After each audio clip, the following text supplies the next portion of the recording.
So hey learners, I hope आप सब ठीक होंगे और ये हमारा बहुत ही ऑसम एंड ब्यूटीफुल सा प्लेटफॉर्म बायोलॉजी के एक वॉक। तो बेसिकली क्या है, लाइक बायोलॉजी में मैं आपके लिए क्या तरह तरह के क्वेश्चंस ला रहा हूँ। बेसिकली अभी तो जेनेटिक्स के ला रहा हूँ, जिससे क्या आपकी जेनेटिक्स स्ट्रांग हो सके और इजीली आप जितने भी मार्क्स हैं वो जेनेटिक्स के ग्रैब कर सकें या फिर हासिल कर सकें। ठीक है, तो अब मैंने क्या किया, लाइक ऐसे पॉइंट्स निकालें principal of inheritance and variation से कि जिन्हें भूले बिना आप एग्जाम में जा ही नहीं सकते, लाइक जिन्हें स्किप किए बिना। ये तो आपको हर हाल में याद करना पड़ते हैं, लाइक कोई भी शॉर्ट आंसर टाइप हो या फिर वेरी शॉर्ट हो या फिर लॉन्ग हो, केस बेस्ड क्वेश्चन, कहीं ना कहीं ये चीज़ें आपको देखने को मिल ही जाएंगी। तो ये वो पॉइंट्स हैं जो आप याद कर लें। ठीक है, तो मैं आपको बताता हूँ, कोई ज़्यादा बड़ा वीडियो नहीं होने वाला है, एंड तक वीडियो को देखें और इन चीज़ों को लेकर चलें और चीज़ों को याद करने की कोशिश करें। कोई ज़्यादा कठिन नहीं, आपने कई बार पढ़ी होंगी, इस वीडियो के थ्रू आपको चीज़ें रिवाइज होने वाली है। तो बेसिकली ये क्या है, मैंने लिखा है कंठस्थ कर लो principle of inheritance and variation. तो ये इन पॉइंट्स को आपको कंठस्थ करना है, हर तरीके से अपने दिमाग के अंदर बैठाना है। ठीक है, तो एमसीक्यूज भी आपके लगभग बन ही जाएंगे, क्योंकि ऐसे पॉइंट्स इसमें कवर हो गए जो एमसीक्यूज में पूछे जाने की संभावना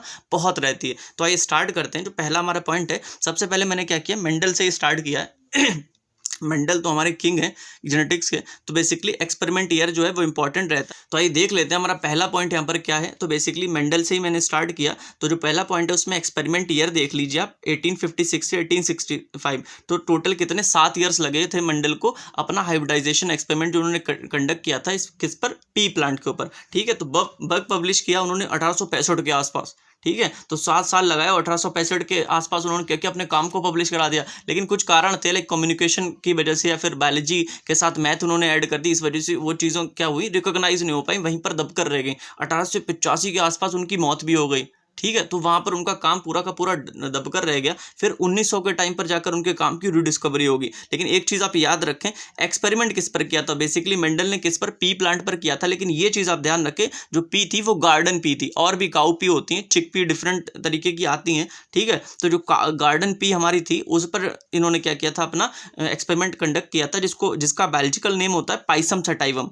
और वो 2n=14 यानी कि डिप्लॉयड होता है, जिसमें 14 क्रोमोसोम होते हैं और एक बाइसेक्सुअल प्लांट होता है हमारा पी प्लांट।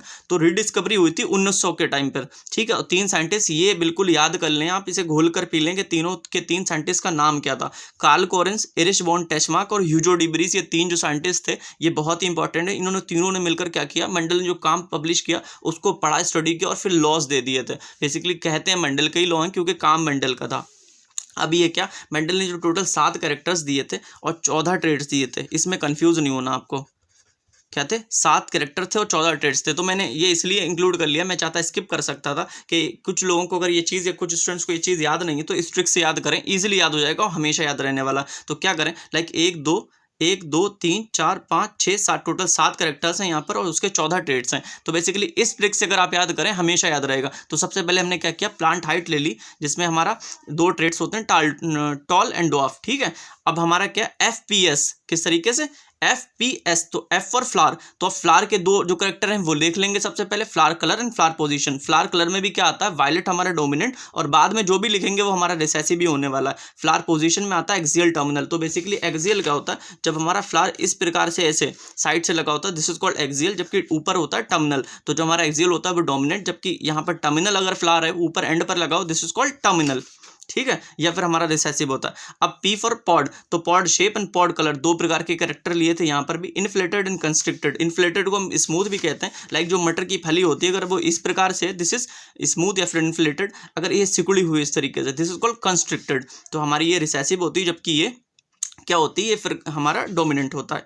और हमारा pod colour green and yellow, green and yellow, ये याद रखना, आप कंफ्यूज रहते हैं कुछ बच्चे किसमें, pod colour and seed colour के अंदर, सीड कलर के अंदर। तो एस फॉर सीड, तो सीड शेप यहाँ पर क्या रहेगा, राउंड एंड इंकल्ड, और सीड कलर रहेगा येलो एंड ग्रीन। बेसिकली जो हम मटर खाते हैं ना पी, तो उसमें क्या होता है, हमें मटर ज़्यादातर ग्रीन दिखती है, लेकिन मेंडल को जो चीज़ दिखी थी वो आपने लिखना, अपने अकॉर्डिंग मत कर देना कि अगर पूछें कि सीड कलर में डोमिनेंट क्या, लिख दें ग्रीन, कि हम तो ग्रीन ही देखते हैं। नहीं, मेंडल को जो पी दिखी थी, सॉरी जो मटर दिखी थी, उसके अंदर जो मटर अंदर निकली थी वो येलो कलर की थी, ना कि ग्रीन। ज़्यादातर जो डोमिनेंट मटर उसने देखी थी वो येलो थी, जबकि जो रिसेसिव थी वो ग्रीन थी। लेकिन हम लोग मोस्टली क्या देखते हैं, जो मटर देखते हैं उसके अंदर ग्रीन होती है। तो ये चीज़ कंफ्यूज ना कर दे, आपको याद रखना। ठीक है। और हमारा जो क्वेश्चन लाइक पॉइंट 6 है उसमें क्या पनेट स्क्वायर के ऊपर है, इनकी नेशनलिटी याद रखना जो साइंटिस्ट दे रखे हैं। तो बेसिकली मैं आपको बता दूं पनेट स्क्वायर क्या होता है, एक प्रकार का मेथड होता है जिससे हम पॉसिबल नंबर ऑफ जीनोटाइप निकालते हैं ऑफ फेनोटाइप के, हमारे लाइक फेनोटाइप दे रखे हैं उसके जीनोटाइप कितने बन सकते हैं। ठीक है, एक प्रकार का ग्राफिकल रिप्रेजेंटेशन होता है to find the number of genotype of possible phenotype. ये डेफिनेशन भी दे रखी है एनसीईआरटी में, आप याद कर लें। बेसिकली मैं मेन पॉइंट जो एमसीक्यूज में फिर क्वेश्चन में कहीं ना कहीं आएगा उसे कवर करने की कोशिश कर रहा हूँ। तो जो आरसी पनेट जो थे उन्होंने हमारा पनेट स्क्वायर का जो मेथड दिया था, ये ब्रिटिश साइंटिस्ट थे, इनकी नेशनलिटी आप याद रखें। अब हमारा जो 7th पॉइंट है इसके अंदर क्या है, monohybrid cross and dihybrid cross के बारे में बेसिकली मैंने छोटी सी जगह में इसको क्या कवर कर दिया। बेसिकली दोनों के दोनों जो रेशियोज या फिर जो फिनोटाइप जीनोटाइप दे रखे हैं वो F2 के दे रखे हैं। तो हमारा जो मोनो हाइब्रिड क्रॉस होता है उसमें फिनोटाइप कितने, 2 आते हैं, 3 टॉल एंड डॉफ, क्या टॉल एंड डॉफ, तो फिनोटाइप 2 हो गए, 3:1 का रेशियो आता है, इसका मतलब 3 टॉल आते हैं 1 डॉफ आता है। ठीक है, और जीनोटाइप कितने आते हैं, 3 आते हैं, capital T capital T capital T small T small T small T. ठीक है, तो जीनोटाइप 3 हो गए। और हमारा क्या होता है, एक कैपिटल टी होता है, 2 होता है capital T small T small T small T. तो बेसिकली जीनोटाइपिक रेशियो 1:2:1 होता है। जबकि डाई हाइब्रिड क्रॉस में क्या होता है, फिनोटाइप 4 आते हैं। ये कुछ लोग कंफ्यूज होते हैं, मैं आपको लिखकर दिखा देता हूँ। डाई हाइब्रिड क्रॉस में जो F2 के रिजल्ट लिख रहा हूँ मैं, किसके, F2 के रिजल्ट। मैं आपको ट्रिक बता दूंगा याद करने की, एक तरह से एक चीज़ जहाँ पे लोग हिलकते हैं वो चीज़ मैं समझा दूंगा आपको। तो बेसिकली फिनोटाइप कितने आते हैं यहाँ पर, याद रखें, फिनोटाइप आते हैं 4, टॉल, राउंड, और फिर हमारा tall, wrinkled, dwarf, round, dwarf, wrinkled. तो आप देखें 4 आते हैं। कैसे आते हैं, this is 9 out of 16, 3 out of 16, 3 out of 16 and 1 out of 16। तो आप देख सकते हैं फिनोटाइपिक रेशियो हमारा क्या बना, 9:3:3:1। तो ये हमारा फिनोटाइपिक रेशियो जाता है, इसीलिए हमारे फिनोटाइप 4 आते हैं, फिनोटाइपिक रेशियो 9:3:3:1 आता है। और जीनोटाइप हमारे कितने आते हैं, टोटल 9 प्रकार के आते हैं। और जीनोटाइपिक रेशियो निकालने में बहुत मतलब क्या होता है, बोर्ड से स्टूडेंट क्या करते हैं, स्किप कर देते हैं, इसे सिर्फ फिनोटाइप लिख के खत्म कर देते हैं। तो जीनोटाइपिक रेशियो निकालने का तरीका है, 9 को ऐसे तोड़ लो, इसी फिनोटाइपिक रेशियो से आप जीनोटाइपिक रेशियो निकाल लेना, 1:2:2:4। तो आप 4 1 5, तो हमारे ये 9 हो गए। अब फिर 3 को कैसे तोड़ना, 1:2 1:2 और फिर ये 1। तो आप देख सकते हैं ये हमारे टोटल 16 हो जाएंगे। तो जीनोटाइपिक रेशियो क्या बना, 1:2:2:4। यहाँ से उठाना आपको, फिर हमारा क्या आएगा, 1:2 1:2 1, फिर सिर्फ और सिर्फ 1। तो हमारा 1 1 2 कितने, 3 हुए, 3 2 5 और 4 9। तो टोटल 9 को ऐसे तोड़ना, 3 को 1:2 में तोड़ना, 1:2 में तोड़ना, फिर 1। तो इसी को उठाकर यहाँ चिपका देना। जीनोटाइप जबकि टोटल कितने आते हैं, 9 प्रकार के आते हैं। तो ये चीज़ मैंने लिख रखी है। तो डाई हाइब्रिड क्रॉस के अंदर फिनोटाइप हमारे 4 आते हैं, 9:3:3:1 का इसका रेशियो रहता है। फिनोटाइपिक रेशियो जीनोटाइप 9 आते हैं। और जीनोटाइपिक रेशियो निकालने का सीधा एक सिंपल सा मेथड है, एक ट्रिक है। फिनोटाइपिक रेशियो को तोड़ लो, 9 को ऐसे तोड़ लो 1:2:4, फिर 3 को ऐसे तोड़ो 1:2, 3 को ऐसे तोड़ो 1:2, फिर 1 लिख दो। तो हो गया हमारा ये डाई हाइब्रिड क्रॉस। क्योंकि ये कहीं ना कहीं आपको पूछा जाएगा ही पेपर में, ये चीज़ें आपको रटना है। ठीक है, पूरी की पूरी जेनेटिक्स आती है, अगर चीज़ें आपको याद नहीं क्या करोगे, समझ रहे हो। तो formula of number of gametes, तो नंबर ऑफ गैमेट निकालने का फॉर्मूला इज मोस्ट इंपॉर्टेंट। मैं आपको कई वीडियोस में बता चुका हूँ। 2n हमारा गैमेट बताता है कि कितने गैमेट्स आने वाले हैं, जहाँ पर n क्या होता है, number of heterozygous, let's say capital R नहीं, capital T small T capital R small are. तो यहाँ पर कितने हेट्रोजाइगस, ये एक हेट्रोजाइगस है, बाकी होमोजाइगस। तो n = 1। तो गैमेट्स अगर हमें निकालना कितने आ जाएंगे, गैमेट्स आ जाएंगे 2n। तो बेसिकली 2 लगा दो तो सिर्फ और सिर्फ 2 गैमेट आने वाले हैं। अगर दूसरा एग्जांपल मैं आपको देता हूँ, capital T small T capital R small are. तो एक हेट्रोजाइगस ये, एक हेट्रोजाइगस ये, n = 2 तो बेसिकली कितने, 4 हमारे गैमेट्स आ जाएंगे। ठीक है, तो where n = number of heterozygous. तो formula of number of gametes निकालने का बहुत इंपॉर्टेंट है। हर साल कहीं ना कहीं इसे चिपकाई देते हैं बोर्ड्स वाले, और उनका फेवरेट है। पता नहीं क्यों क्वेश्चन पूछते रहते हैं पर इससे। लॉ ऑफ सेग्रीगेशन के बारे में ये दो पॉइंट्स हैं, याद रखें। कई बार क्या होता है, स्टूडेंट इस पे हिलक जाते हैं। बेसिकली एनसीईआरटी में भी एक आध मतलब ये चीज़ नहीं दे रखी है, लेकिन क्वेश्चन इस पे हैं, भर के हैं, एंड नीट में भी कई बार हैं। तो बच्चे क्या होता है, कन्फ्यूज हो जाते हैं। लॉ ऑफ सेग्रीगेशन को यूनिवर्सल लॉ कहते हैं। क्यों कहते हैं मैं आपको बताता हूँ। पहली बात तो याद रखो कि आपसे डायरेक्ट MCQ में पूछ लेंगे, which law of Mendel is called as, मतलब which law of Mendel is universal in nature. तो आप बता देना कि हमारा law of segregation is universal in nature, क्योंकि इसकी कोई डेविएशन नहीं। लाइक लॉ ऑफ डोमिनेंस की डेफिनेशन होती है ना, डेविएशन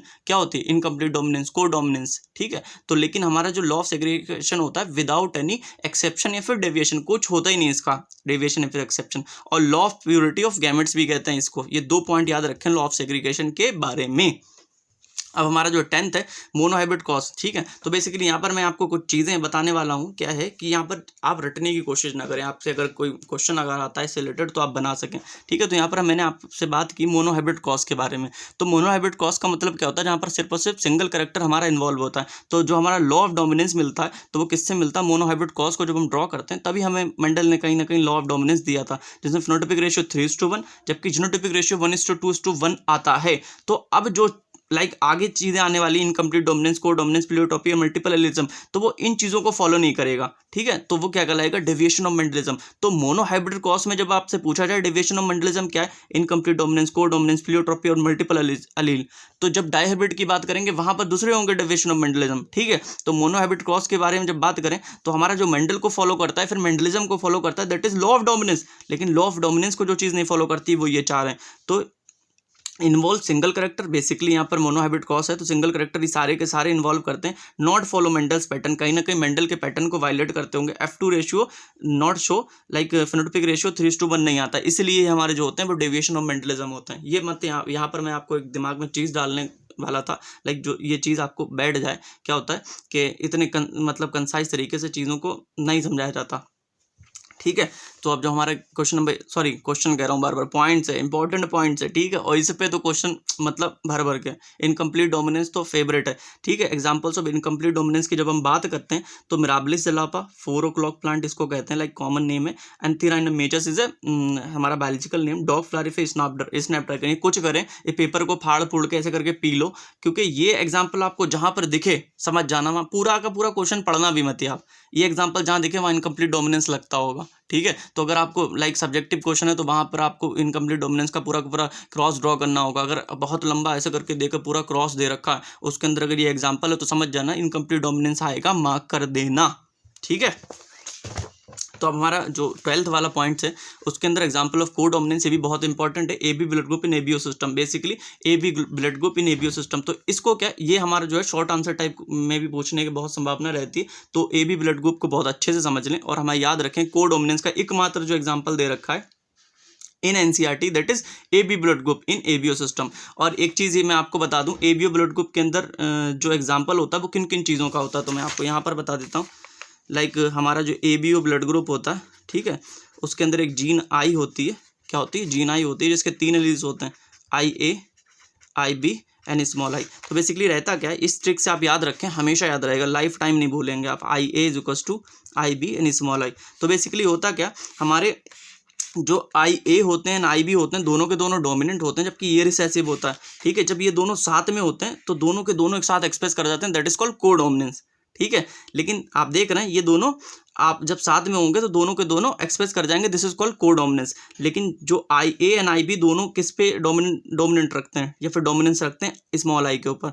तो ये हमारा एग्जांपल किसका हो गया, डोमिनेंस का भी हो गया और को डोमिनेंस का हो गया। 1 2 3 यहाँ पर अलील कितने, 3, तो ये मल्टीपल अलीलिज्म का भी एग्जांपल हो गया।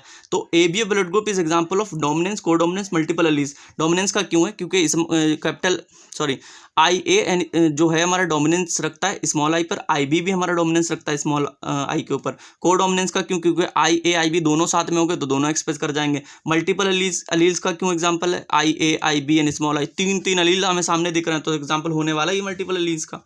पॉइंट है उसके अंदर क्या कह रहे हैं बेसिकली, ठीक है। तो ये चीज़ मैंने अभी आपको वहाँ पर बताई, जीन आई होता है, IA IB and I 3 alleles होते हैं, याद रखना, ये पूछ सकते हैं। एबीओ ब्लड ग्रुप के बारे में ये 2 पॉइंट आप याद रखें, ठीक है, इससे क्वेश्चन बनने की संभावना रहती है। नंबर ऑफ फिनोटाइप की अगर बात करें 4, A blood group, B blood group, AB blood group और O ब्लड ग्रुप, चारों के जो कॉम्बिनेशन मिलते हैं, ठीक है। नंबर ऑफ जीनोटाइप वो 6 मिलते हैं। मैं आपको बनाकर ही दिखा देता हूँ, हर चीज़ रटाते नहीं अच्छी लगती। तो लाइक फिनोटाइप हमारे कितने होंगे, 4 होंगे, ठीक है, A B AB and O, ठीक है।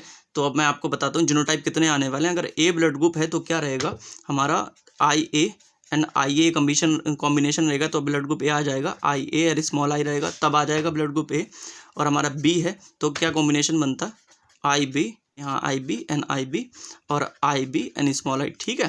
और हमारा अगर ए बी ब्लड ग्रुप है तो क्या कॉम्बिनेशन रहता है, सारे के सारे जीनोटाइप सेम मिल जाएंगे, आई ए एन आई बी, ठीक है। अगर ब्लड ग्रुप ओ है तो क्या कॉम्बिनेशन रहता है, small I N small I. तो टोटल 1 2 3 4 5 6 टोटल जीनोटाइप कितने आ गए, 6 आ गए, ठीक है।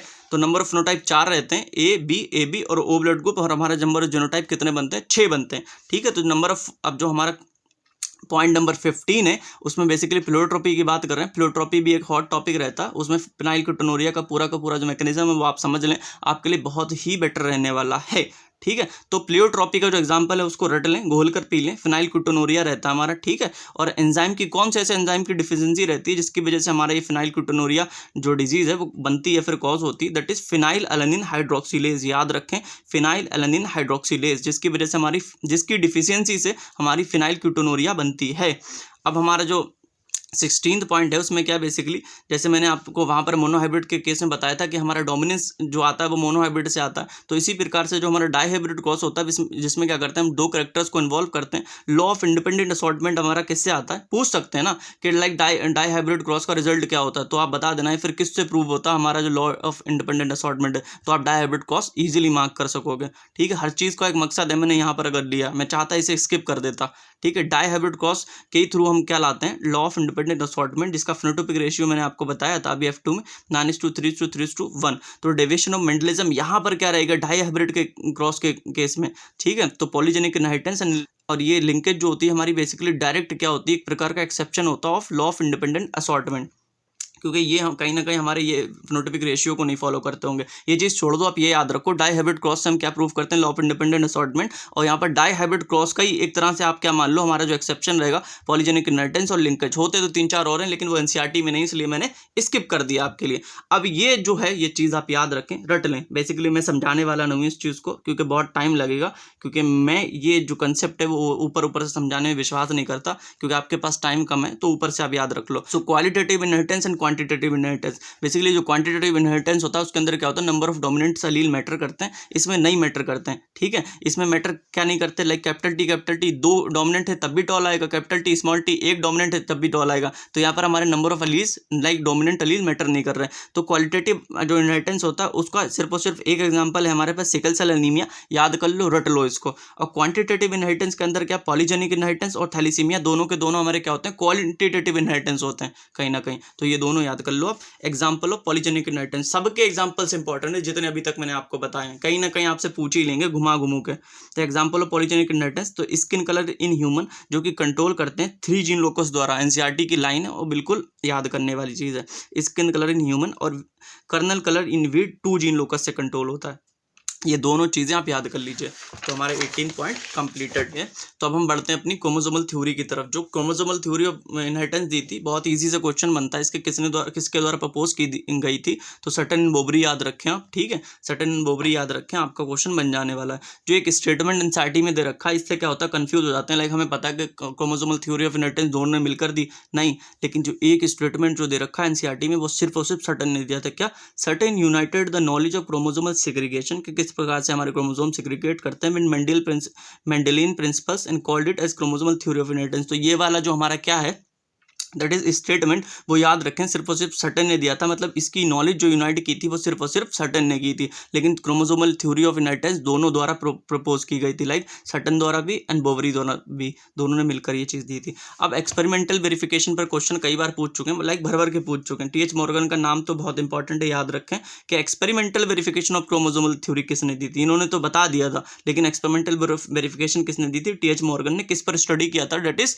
ड्रोसोफिला मेलानोगास्टर, जो कि 2:8, जिसमें सिर्फ और सिर्फ 8 क्रोमोसोम होते हैं, जिसको हम टीएच मॉर्गन को फादर ऑफ एक्सपेरिमेंटल जेनेटिक्स भी कहते हैं, क्योंकि इन्होंने क्या किया था, क्रोमोसोमल थ्योरी ऑफ इनहेरिटेंस का एक्सपेरिमेंटल वेरिफिकेशन दिया था। और इन्होंने लिंकेज डिस्कवर किया था, सेक्स लिंकेज डिस्कवर किया था। सेक्स लिंकेज यहाँ पर क्यों कह रहे हैं, बेसिकली यहाँ पर जो ड्रोसोफिला था उसका जो क्रोमोसोम इन्होंने यूज़ किया था वो सेक्स क्रोमोसोम था, बेसिकली उसमें भी एक्स क्रोमोसोम के ऊपर स्टडी किया था, इसलिए सेक्स लिंकेज इन्होंने डिस्कवर किया था। तो लिंकेज मैप किसने दिया था, एक हमारे स्टूडेंट थे ऑफ मॉर्गन। तो टीएच मॉर्गन जो अभी जिनको हमने पढ़ा, उनके एक स्टूडेंट थे जिनका नाम था अल्फ्रेड स्टर्टेवेंट, इन्होंने एक प्रकार का लिंकेज मैप दिया था, ये याद रखें और रट लें बिल्कुल।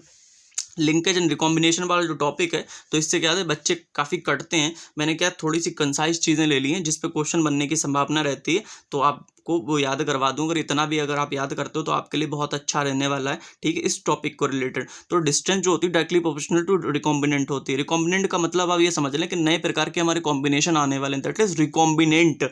लाइक रिकॉम्बिनेंट डीएनए पढ़ा होगा ना, आर डीएनए, उसमें क्या होता है, लाइक हम नए प्रकार का कहीं ना कहीं डीएनए तैयार करते हैं, दैट इज रिकॉम्बिनेंट। तो रिकॉम्बिनेंट का मतलब यहाँ पर क्या है, नए प्रकार के कॉम्बिनेशन आना। जितनी ज़्यादा डिस्टेंस होगी क्रोमोसोम्स के ऊपर उतने ज़्यादा नए कॉम्बिनेशन आएंगे, फिर रिकॉम्बिनेंट की परसेंटेज ज़्यादा होती है। तो आप ध्यान रखें, जो हमारे क्या है लिंकेज जो स्टडी कर रहे थे कौन, टीएच मॉर्गन साहब, तो उन्होंने क्या किया, 3 करैक्टर को बेसिकली कंसीडर किया था। पहले इन 2 करैक्टर को कंसीडर किया, इनके बीच में क्रॉस करवाया, फिर बाद में इन दोनों के बीच में क्रॉस करवाया। आप देखें क्रोमोसोम एक ही है, और पहले जो 2 करैक्टर हैं वो पास-पास हैं, ठीक है, फिर बाद वाले दूर-दूर हैं। तो आप देखिए क्रॉस जो फर्स्ट था उसमें हमारी डिस्टेंस लेस है। जब डिस्टेंस कम है तो रिकॉम्बिनेंट भी तो घटेगा। तो बेसिकली जब डिस्टेंस कम है तो आप देखें रिकॉम्बिनेंट सिर्फ और सिर्फ 1.3% आया, यानी कि कम आया। और parental type 98.7%। Parental type like वही जो हमारा पेरेंट का है, ओरिजिनल है वही, नए कॉम्बिनेशन नहीं बने इसका मतलब। अब क्रॉस सेकंड कर रहे हैं, ठीक है, तो आप देखें डिस्टेंस बढ़ गई, पहले इतनी थी अब इतनी हो गई। जब डिस्टेंस इंक्रीज हुई तो रिकॉम्बिनेंट नए कॉम्बिनेशन बढ़ गए, और पेरेंटल टाइप लाइक जो पुराना ट्रेट था वो घट गया। तो आप समझे, ये चीज़ आप याद कर लें यहाँ पर। ये percentage is important, percentage really important, percentage बहुत इंपॉर्टेंट है इसकी। तो जो म्यूटेशन टर्म था हमारा डीवरीज द्वारा दिया गया था, और ये एनसीईआरटी में दे रखा है। इवनिंग प्राइम रोज पर इन्होंने काम किया था, जिसका साइंटिफिक नेम होता है ओनेथोरा लेमेकिना। सो अब हमारा जो टॉपिक है बेसिकली सेक्स डिटर्मिनेशन के ऊपर, जो मैंने चीज़ें इंपॉर्टेंट है वो चीज़ें उठाएंगे, जो कि लाइक सेक्स डिटर्मिनेशन का जो टाइप है वो 3 मार्क्स में पूछने की बहुत संभावना रहती है, और पूछा भी गया है पीवाईक्यू उसके अंदर कई बार, ठीक है। तो इन टाइप्स को तो आपको अच्छे से समझना पड़ेगा और अच्छे से उतार कर आना पड़ेगा। इससे क्या एमसीक्यूज भी बहुत ईजिली बन जाता है। मैं आपको बता दूंगा किस किस चीज़ों पर यहाँ पर क्वेश्चन फॉर्म होता है। तो बेसिकली जो हमारा सेक्स डिटर्मिनेशन स्टार्ट होता है, सबसे इंपॉर्टेंट जो यहाँ पर शुरुआत में चीज़ दे रखी है दैट इज हैंकिंग। हैंकिंग के बारे में दे रखा है। लाइक 1891 में इन्होंने क्या किया था, एक्स बॉडी को डिस्कवर किया था। एक्स बॉडी कुछ नहीं होती, हमारा जो एक्स क्रोमोसोम होता है वही होता है, और ये हमारा जो एक्स क्रोमोसोम होता है सेक्स डिटर्मिनेशन में हेल्प करता है। इसीलिए हमने क्या है एक्स क्रोमोसोम को सेक्स क्रोमोसोम कह दिया। तो बेसिकली सिर्फ और सिर्फ आप ये इतना याद रखें कि हैंकिंग ने 1891 में एक्स बॉडी को डिस्कवर किया था। तो अब मैं आपको बता देता हूँ सेक्स डिटर्मिनेशन का जो टाइप होते हैं, ये बहुत ही इंपॉर्टेंट है, बहुत अच्छे से आपको करके जाना है। मैं आपको बता दूंगा यहाँ पर क्या क्या चीज़ें हैं जिन पर क्वेश्चन पूछते रहते हैं। एक तो एग्जाम्पल पर पूछते हैं, लाइक दे देंगे x not type of sex determination किस में मिलती है, पूछ लेंगे ग्रास ओपर में कौन सी मिलती है, तो आप एक्स नॉट टाइप मार्क कर देना। ये ड्रोसोफिला या फिर ह्यूमन में कौन सी मिलती है, बर्ड्स में कौन सी मिलती है, सीधा पूछ लेते हैं। या फिर हेट्रोगेमेटिक क्या होगा। तो याद रखें ऊपर वाले दोनों के दोनों जो सेक्स डिटर्मिनेशन के टाइप हैं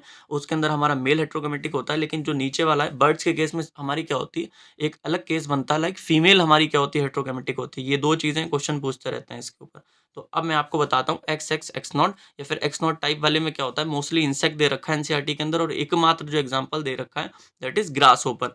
तो होता है क्या, मेल 1 क्रोमोसोम लेस होता है 2a + एक्स नॉट। तो मैं आपको यहाँ पर बताता हूँ, लाइक फीमेल के केस में क्या होता है, इसमें एक्स नॉट टाइप वाला जो हमारा सेक्स डिटर्मिनेशन होता है उसमें जो हमारी फीमेल होती है इस तरीके से 2a + XX होती है। क्या होती है, 2a + XX। मे भी आपको ग्रीन कलर दिखता ना हो तो मैं रेड ले लेता हूँ, 2a + XX। जबकि जो मेल होता है, मेल क्या होता है 2a + एक्स नॉट। नॉट का मतलब होता है यहाँ पर नील या फिर एब्सेंट, एक एक्स क्रोमोसोम कम हो जाता है। बेसिकली एक्स तो नहीं होगा, 2 एक्स अगर हो जाएंगे तो फीमेल बन जाएगी। तो ये मेल क्या होता है आप देख सकते हैं यहाँ पर यहाँ पर जो सेक्स क्रोमोसोम कितना होना चाहिए, 2 होना चाहिए। जैसे कि यहाँ पर 2 है, 1 2, लेकिन यहाँ पर क्या सिर्फ और सिर्फ सिंगल सेक्स क्रोमोसोम प्रेजेंट है। तो एक्स नॉट टाइप ऑफ जो सेक्स डिटर्मिनेशन होता है उसमें मेल में 1 क्रोमोसोम लेस होता है, और मेल ही हमारा हेट्रोगेमेटिक होता है, यानी कि 2 प्रकार के गैमेट देने वाला। आप देख लो यहाँ से क्या बनेगा, a + x बन जाएगा और a + नॉट बन जाएगा, 2 प्रकार के। लेकिन अगर फीमेल के केस में हम देखते हैं तो क्या बनता, a + एक्स बनता और a + एक्स बनता। तो सिर्फ और सिर्फ सिंगल प्रकार के गैमेट तो 2 आएंगे, कितने प्रकार के देने वाले, ठीक है। तो मेल हमारा हेट्रोगैमेटिक होगा, ये चीज़ आप याद रखें। अब जो हमारा बी है एक्स एक्स एक्स वाई या फिर X Y type of sex determination किस में मिलता है, example is most important, drosophila and human के अंदर मिलता है, और मेल हमारा हेट्रोगैमेटिक होता है। ऐसे लाइक ह्यूमन का केस तो आपको याद ही करना पड़ेगा, ठीक है।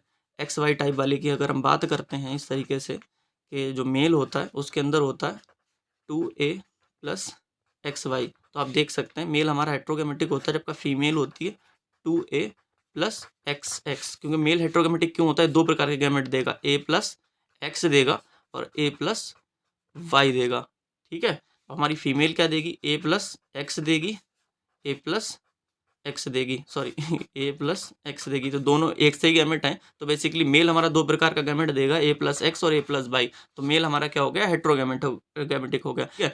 Both sex have same number of chromosome. क्योंकि अब एक चीज और भी यहाँ से क्लियर हो गई, जो पहला वाला हमारा सेक्स डिटर्मिनेशन था एक्स नॉट टाइप, उसमें कह रहे थे मेल के अंदर एक क्रोमोसोम कम होता है, 2a प्लस एक्स नॉट होता है, ठीक है। लेकिन यहाँ पर क्या, जब हमारा नया आगे वाला सेक्स डिटर्मिनेशन जब डिस्कवर हुआ, उसमें हमने एक चीज देख ली कि हमारा मेल और फीमेल दोनों के पास हमारे क्या है, सेम नंबर ऑफ क्रोमोसोम्स है। लाइक ह्यूमन के केस में मेल में भी और फीमेल में भी दोनों के दोनों 46 ही क्रोमोसोम रखते हैं।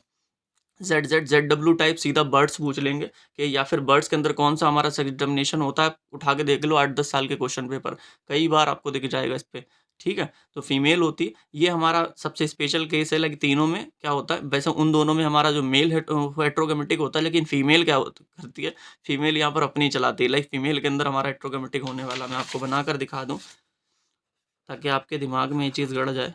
फीमेल के अंदर 2a प्लस ZW, तो क्या गैमेट आएगा, a प्लस जेड आ सकता है एंड a प्लस W आ सकता है। तो बेसिकली दो प्रकार के गैमेट आए, अलग अलग प्रकार के, ठीक है। और हमारा जो मेल होता है, मेल के अंदर क्या होता है 2a प्लस ZZ, तो क्या आएगा, a प्लस जेड आ सकता है एंड a प्लस जेड आ सकता है। सिर्फ और सिर्फ एक प्रकार के दो गैमेट आए, ठीक है। तो मेल हमारा होमोगैमेटिक। तो ये था, ये चीज़ें आप याद रखें हर तरीके से। सबसे पहले एग्जाम्पल याद रखें, हेट्रोगैमेटिक कौन होता है याद रखें, ठीक है। और एक चीज़ मैं आपको बता देता हूँ, like x not type of sex determination में क्या होता है, मोस्ट इंसेक्ट क्या होते हैं हमारे आते हैं इसके अंदर। लाइक ग्रासहोपर का एग्जाम्पल दे रखा है, लेकिन हमारा जो एक्स वाई टाइप है उसके अंदर फ्यू इंसेक्ट एंसेटी ने लिख रखा है, क्या, क्योंकि ड्रोसोफिला भी एक प्रकार का इंसेक्ट होता है। तो समझ रहे हैं आप, एक्स वाई टाइप में भी तो हमारे क्या होते हैं, वो इंसेक्ट आते हैं। अगर पूछ ले x not type of sex determination के अंदर क्या हमेशा इंसेक्ट आता है, मतलब सारे के सारे इंसेक्ट इसी में आते हैं, नहीं इसमें नहीं आते हैं, कुछ इसमें भी आते हैं, लाइक ड्रोसोफिला। तो इस तरीके से आपको समझना है चीज़ों को। और एक चीज़ आप याद रखें, लाइक जो यहाँ पर क्या होगा, सेक्स डिटर्मिनेशन के टाइप में जो भी हमारा हेट्रोगैमेटिक होगा, वही हमारा जो सेक्स है प्रोजेनी का डिसाइड करने वाला कि मेल आने वाला या फिर फीमेल आने वाला। लाइक ऊपर के दोनों केसेस में मेल हमारा क्या होगा, हेट्रोगैमेटिक।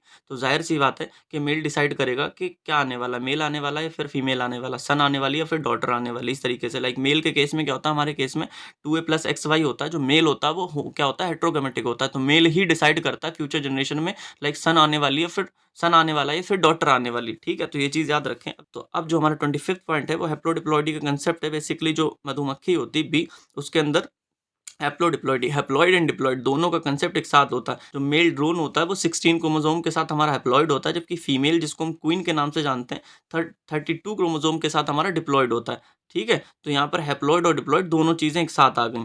तो ये चीज़ आप याद रखें। इस पर भी क्वेश्चन पता है क्या पूछ रखा है, लाइक अभी तो 1-2 साल का जो क्वेश्चन पेपर पिछला था उसमें पूछा कि मेल ड्रोन के अंदर कितने क्रोमोसोम होते हैं, फीमेल क्वीन के अंदर कितने होते हैं। तो आप याद रखो, मेल के अंदर 16 होते हैं क्योंकि ये हैप्लॉइड होता है, जबकि फीमेल के अंदर 32 क्योंकि ये डिप्लॉइड होती है, इसका डबल हो जाएगा। अब जेनेटिक डिसऑर्डर मतलब इसके बारे में तो क्या कहूँ, ये तो आपको हर हाल में याद करके जाना है, समझ के जाना है। तो जेनेटिक डिसऑर्डर के अंदर सबसे पहला जो दे रखा है हमारा डाउन सिंड्रोम दे रखा है, जो कि मेल एंड फीमेल दोनों के अंदर होता है, ठीक है। जो चीज़ें मैंने यहाँ पर इंक्लूड की सिर्फ और सिर्फ एनसीईआरटी की हैं, इन इन इन चीज़ों को आपको बिल्कुल भी स्किप नहीं करना है, क्योंकि ये क्वेश्चन में कहीं ना कहीं पूछी गई हैं, समझ रहे हैं आप। तो ये कहीं ना कहीं आपको काम आएगा। ऐसा ना हो लाइक जब हम एग्जाम में बैठ जाते हैं तोते उड़ जाते हैं, रिप्रेजेंटेशन तो छोड़ो, अच्छे से अच्छा करा जाए कि मतलब बहुत सी चीज़ें जो की पॉइंट्स होते हैं वो भूल गए, तो फिर एग्जामिनर जो है इंप्रेस नहीं होने वाला कि अगर जो की पॉइंट्स है उसे उसे जो चीज़ चाहिए टॉपिक से वो अगर नहीं दोगे तो बात नहीं बनेगी, ठीक है। तो ये चीज़ें मैं आपके इसलिए लाया हूँ ताकि ये चीज़ें चिपका सको और अपने मार्क्स क्या करो, हासिल कर सको, या फिर एग्जामिनर को इंप्रेस कर सको। तो डाउन सिंड्रोम में 1866 सॉरी डाउन सिंड्रोम जो होता है वो 1866 में लैंगडन डाउन द्वारा क्या किया गया था, डिस्कवर किया गया था। तो इसमें ट्राइसोमी ऑफ 21st क्रोमोसोम, यानी कि क्या होता है, ट्राइसोमी कहते हैं कि एक एक्स्ट्रा क्रोमोसोम। वैसे हम डिप्लॉयड होते हैं तो 2 क्रोमोसोम प्रेजेंट होते हैं एक पेयर में, तो 21st वाला जो पेयर होता होगा वहाँ पर हमारा एक एक्स्ट्रा क्रोमोसोम आ जाता होगा। होता क्या होगा, लेट्स से हमारे अंदर 46 क्रोमोसोम होते हैं, हर जगह पर हमारा इस तरीके से डिप्लॉयड क्रोमोसोम प्रेजेंट होता है, डबल क्रोमोसोम होता है, ठीक है। 1 2 3 ऐसे करके हमारा समझ लो ये 21st पेयर आ गया, जहाँ पर 21वां पेयर आने वाला। तो यहाँ पर क्या इस तरीके से एक क्रोमोसोम और आ गया, तो आप देख सकते हो दिस इज कॉल्ड ट्राइसोमी।